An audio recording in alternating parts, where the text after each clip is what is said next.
নবান্ন অভিযান রুখতে কড়া নিরাপত্তার ব্যবস্থা করা হয়েছে পুলিশের তরফ থেকে। আরো একবার জানিয়ে রাখবো, কয়েকটি সংগঠনের ডাকে নবান্ন অভিযান, সেই ছবি আপনাদের সামনে তুলে ধরছি। এবং এই নবান্ন অভিযান রুখতে একেবারে পুলিশের তরফ থেকে কড়া ব্যবস্থা নেওয়া হয়েছে।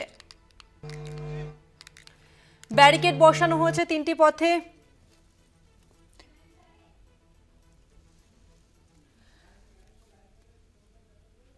কয়েকটি সংগঠনের ডাকে নবান্ন অভিযানে জমায়েতের উপর কলকাতা হাইকোর্ট নিষেধাজ্ঞা জারি করেছে। পুলিশের পারমিশন নেই, তবে এই নবান্ন অভিযানকে ঘিরে একেবারে কড়া নজরদারি করা হচ্ছে পুলিশের তরফ থেকে।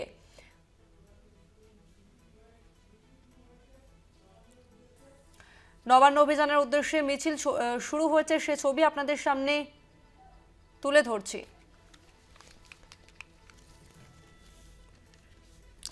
পশ্চিমবঙ্গ বঞ্চিত চাকরি প্রার্থী, চাকরিজীবী ও চাকরিহারা ঐক্যমঞ্চ, সংগ্রামী যৌথ মঞ্চ, সরকারি কর্মচারী পরিষদ পশ্চিমবঙ্গের মতো একাধিক সংগঠন আজকে নবান্ন অভিযানের ডাক দিয়েছেন এবং নবান্ন অভিযানের উদ্দেশ্যে সেই মিছিলও শুরু হয়েছে দেখতে পাচ্ছেন। এবং পুলিশের তরফ থেকে কড়া নিরাপত্তার ব্যবস্থা করা হয়েছে।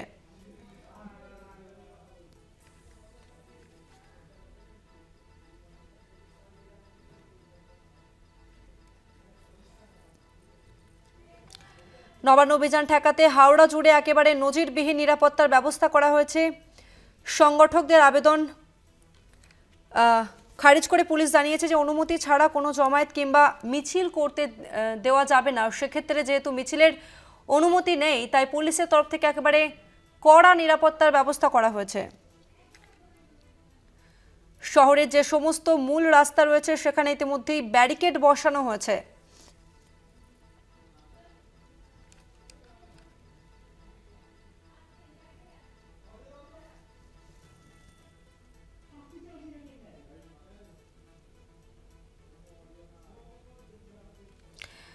শহরের মূল রাস্তাগুলিতে ব্যারিকেড বসানো হয়েছে পুলিশের তরফ থেকে। জলকামান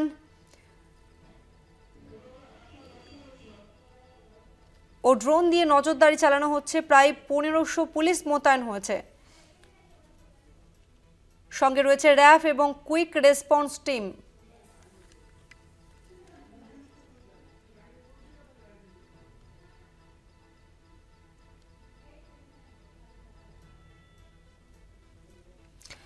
নবান্ন অভিযান ঠেকাতে হাওড়া জুড়ে একেবারে নজিরবিহীন নিরাপত্তা ব্যবস্থা করেছে পুলিশ। একাধিক সংগঠনের তরফ থেকে নবান্ন অভিযানের ডাক।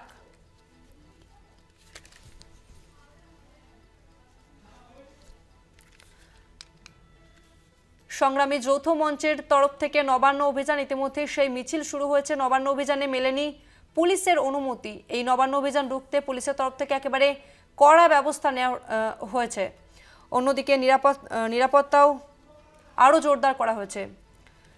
প্রতিনিধি শুভঙ্কর রয়েছে হাওড়া ময়দান থেকে সরাসরি আমাদের সঙ্গে। শুভঙ্কর, এই মুহূর্তে কি ছবি ধরা পড়ছে? নিরাপত্তার কতটা ব্যবস্থা নেওয়া হয়েছে? দেখো, সকাল থেকে আমি হাওড়া ময়দান এবং মল্লিক ফটকের কাছে রয়েছি এবং এখানে যদি নিরাপত্তার কথা বলি তাহলে সকাল থেকে আমরা কিন্তু দেখেছি যে বড় বড় ব্যারিকেড ফেন্সিংয়ে এই যে মল্লিক ফটক সম্পূর্ণভাবে আটকে দেওয়া হয়েছে। এই মুহূর্তে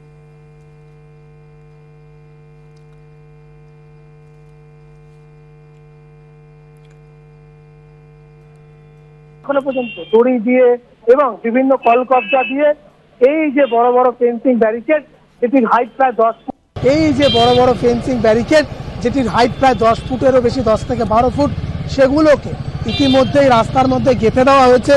নিচে আমরা দেখতে পাচ্ছি একেবারে যে রিপিট দিয়ে এগুলোকে কিন্তু আটকে দেওয়া হয়েছে। তুমি দেখতে পাচ্ছ রীতিমতো হাতুড়ি ঠুকে রাস্তার মধ্যে এগুলোকে আটকে ফেলা হয়েছে, যাতে আন্দোলনকারী বা অভিযানে যারা আসবেন তারা যাতে এটিকে সরিয়ে ফেলতে না পারেন, সেই কারণে এই পর্যাপ্ত ব্যবস্থা পুলিশের তরফ থেকে করে রাখা হয়েছে। কেননা তোমায় জানিয়ে রাখি, যখন আদালতে এই সংক্রান্ত মামলা ওঠে এবং এখানে যারা ব্যবসায়ী, বিশেষ করে মোংলা হাটের, তারা জানিয়েছিল যে এই ধরনের অভিযানের ফলে কিন্তু রাস্তা অবরুদ্ধ হয়ে গিয়ে বারবার তাদের ব্যবসায় সমস্যা হয়, তাদের আর্থিক ক্ষতির মুখে তারা পড়েন। ফলে তারা আবেদন করেছিল যাতে এই ধরনের অভিযানের অনুমতি না দেওয়া হয়। আদালত কিন্তু সেই আবেদন সাড়া দিয়ে বলা যেতে পারে একেবারে এই অভিযান বা যে কোনো রকম জমায়েত মিছিল সেগুলোকে নিষিদ্ধ করেছিল। এবং সেইখানে দাঁড়িয়ে সংগ্রামী যৌথ মঞ্চ গতকাল তারা সাংবাদিক বৈঠক করে স্পষ্ট হুঁশিয়ারি দেয়, নানা রকম বিধিনিষেধের পরেও তারা কিন্তু মিছিল করবেন, তারা অভিযান করবেন। এবং আমরা যদি জানতে পারছি হাওড়া স্টেশনের চত্বরে আমাদের অন্য প্রতিনিধি রয়েছে, সেখানে ইতিমধ্যে জমায়েত হয়েছে, পুলিশ সেই জমায়েত সরানোর অনেকটাই চেষ্টা করছে। তবে মল্লিক ফটকের কাছে বা এই জিটি রোডের ওপরে মিছিল কিন্তু এখনো এসে পৌঁছায়নি বা কোনো জমায়েত এখানে পুলিশ হতে দেয়নি।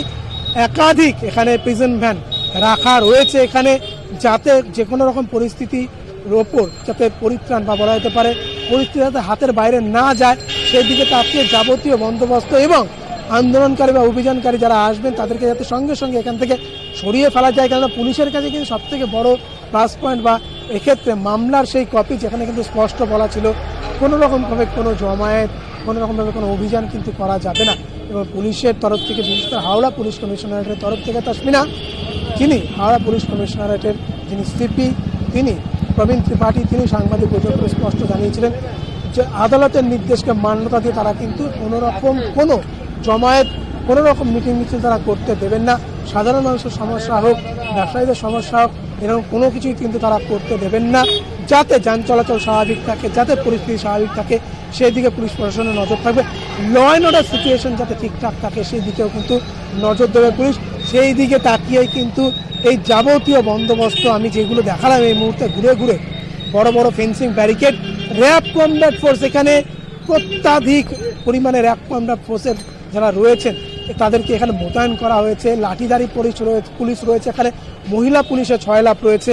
এবং সেইখানে দাঁড়িয়ে যাতে কোনো রকম সমস্যা তৈরি না হয়, যাতে নবান্নর দিকে এগোতে না পারেন আন্দোলনকারী বা অভিযানকারীরা, কেন তাদের একাধিক দাবি রয়েছে বকেয়া ডিএ মেটানোর পাশাপাশি স্বচ্ছ নিয়োগ, 2016 সালের নিয়োগের ট্রান্সপারেন্সি, কর্মক্ষেত্রে মহিলাদের যারা রয়েছেন বিশেষ করে মহিলা কর্মী বা শিক্ষা প্রতিষ্ঠানে যারা মহিলা বা ছাত্রীরা তাদের যাতে নিরাপত্তা সুনিশ্চিত করা যায়, এই যাবতীয় দাবি নিয়ে কিন্তু আজকের এই অভিযান, যেখানে শুধুমাত্র সংগ্রামী যৌথ মঞ্চ নয়, সেই সঙ্গে সঙ্গে একাধিক চাকরিহারা মঞ্চ, group C group D waiting list candidate যারা অপেক্ষামান ক্যান্ডিডেট রয়েছে তাদের মঞ্চ থেকে শুরু করে 2009 সালে প্রাইমারি যারা ক্যান্ডিডেটরা রয়েছেন, যারা এখনও পর্যন্ত চাকরি পাননি অনেকে, তারাও কিন্তু এই অভিযানে থাকবেন বলে জানিয়েছেন। তবে পুলিশের তরফ থেকে কিন্তু অভিযানকে একেবারে বলা যেতে পারে তারা সেই অভিযান রোখা হবে সেরকম ব্যবস্থাপনাই করা হয়েছে, কেননা আদালতের স্পষ্ট নির্দেশ রয়েছে। পরবর্তী ক্ষেত্রে যেরকম তথ্য পাবো আমরা কিন্তু তুলে ধরতে থাকবো। তাসমিনা, ধন্যবাদ তোমাকে শুভঙ্কর।